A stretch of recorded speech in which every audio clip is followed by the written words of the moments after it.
Assalamualaikum warahmatullahi wabarakatuh. Perkenalkan semuanya, kami dari kelompok 10 yaitu ada Alif Febrianto, Hesti Lawati, dan Erja da Silva Madina.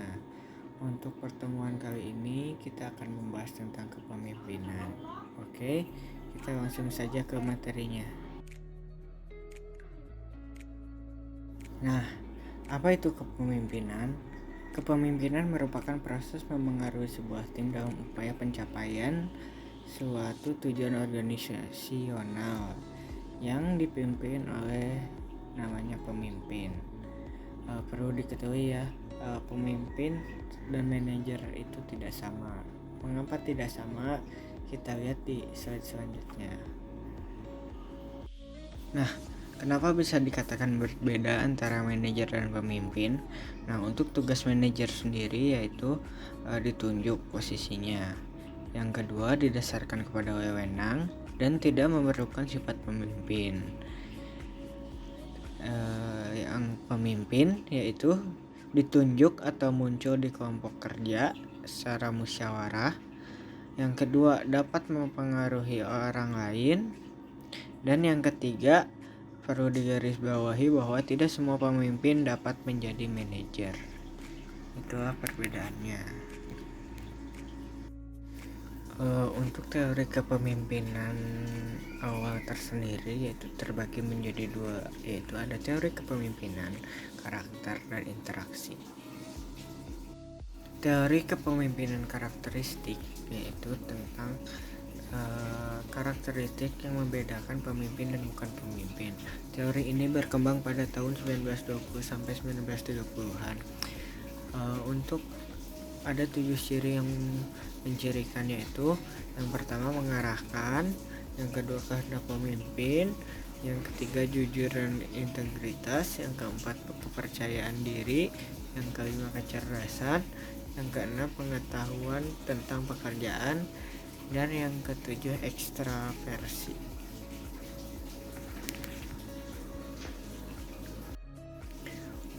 Untuk teori interaksi sendiri yaitu tentang kebiasaan, mencirikan tentang keterlibatannya dalam suatu kerja dengan karyawan, yang kedua tentang komunikasi dengan karyawan, dan yang ketiga tentang pengambilan keputusannya terhadap karyawan. Nah, selanjutnya ada teori kontingensi kepemimpinan, di mana teori ini mendefinisikan hubungan gaya kepemimpinan dengan situasi. Nah, terdapat 3 teori kontingensi. Yang pertama, ada teori Wilder, kemudian yang kedua ada teori Harrison-Blanchard, kemudian yang ketiga ada model Path-Goal. Yang pertama ada model Wilder, di mana dikatakan bahwa kinerja kelompok yang efektif tergantung pada kesesuaian gaya interaksi pemimpin dengan bawahan dengan situasinya. Kemudian, di model ini juga diasumsikan bahwa gaya kepemimpinan tertentu paling efektif pada situasi tertentu. Nah, kemudian di sini juga ada Questionnaire List Preferred Coworker atau LPC, LPC, di mana menentukan gaya kepemimpinan seseorang dengan mengukur respon dirinya terhadap 18 pasangan sifat kontras dari LPC ini. LPC. Nah, di mana di sini dilihat skor tertinggi dengan gaya kepemimpinan berorientasi dengan hubungan, kemudian skor terendah dengan gaya kepemimpinan berorientasi pada tugas. Kemudian yang kedua ada teori kepemimpinan situasional, Hersey dan Blanchard, di mana dikatakan kepemimpinan yang sukses dicapai dengan memilih gaya kepemimpinan yang tepat yang tergantung pada kesiapan pengikutnya. Kemudian di sini juga ada kurva hubungan antara relasi dan juga tugas yang digambarkan pada kurva yang tertera di layar. Dan yang ketiga ada teori atau model alur sasaran, di mana tugas pemimpin adalah membantu bawahannya mencapai sasaran mereka dan memberi arahan atau dukungan yang memastikan bahwa sasaran tersebut sesuai dengan sasaran organisasi. Nah, diasumsikan gaya kepemimpinan yang disesuaikan dengan situasi. Yang pertama ada directive leader, kemudian ada supportive leader, kemudian ada participative leader, dan ada achievement oriented leader. Ada 3 pendekatan kepemimpinan modern. Yang pertama adalah kepemimpinan transaksional transformasional. Kepemimpinan transaksional artinya pemimpin dapat memandu atau memotivasi bawahannya ke arah sasaran yang telah ditetapkan dengan menjelaskan peran dan tugas-tugas mereka.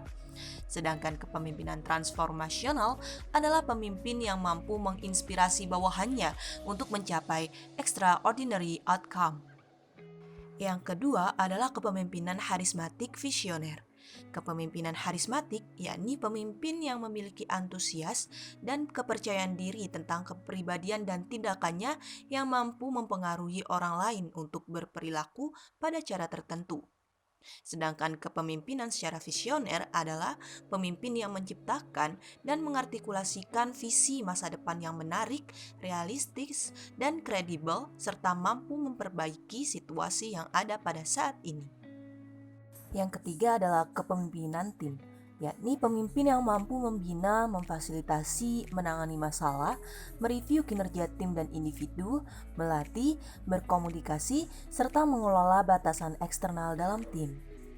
Dalam studi kasus kepemimpinan pemilik Alibaba, Jack Ma memiliki pendekatan kepemimpinan yang harismatik visioner, di mana dia menjalankan visi misi dengan baik, memperhatikan kinerja karyawan, memperhatikan kepuasan pelanggan, memiliki kepribadian yang semangat, ceria, dan pantang menyerah, namun sifatnya adil dan bijaksana.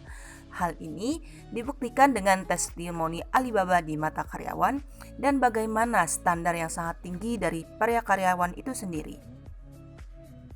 Gaya kepemimpinan menurut Goleman ada 6. Yang pertama ada coercive leader, yakni pemenuhan permintaan dengan segera. Yang kedua ada authoritative leader, yakni mengarahkan orang-orang ke arah sebuah visi. Yang ketiga ada affiliative leader, yakni membentuk ikatan emosional dan keselarasan. Yang keempat ada democratic leader, yakni membangun konsensus melalui partisipasi. Yang kelima ada pace setting leader, yakni mengharapkan keunggulan dan self direction. Dan yang terakhir ada coaching leader, yakni membangun orang untuk masa depan. Dari keenam gaya kepemimpinan tersebut, Jack Ma memiliki kepemimpinan yang autoritatif, di mana dia memiliki visi misi atau tujuan dan target yang ingin dicapai bersama-sama. Kemudian, selain autoritatif, Jack Ma juga memiliki kepemimpinan yang afiliatif, karena dia memperhatikan kinerja dari karyawannya. Terakhir, Jack Ma juga memiliki kepemimpinan yang demokratik. Dilihat dari banyaknya e-commerce yang telah dibentuk oleh Alibaba merupakan hasil dari eksplorasi dari sebuah ide atau konsep yang disusun secara bersama-sama dengan anggota timnya. Sekian presentasi dari kami. Apabila ada kesalahan, kami mohon maaf sebesar-besarnya. Terima kasih. Wassalamualaikum warahmatullahi wabarakatuh.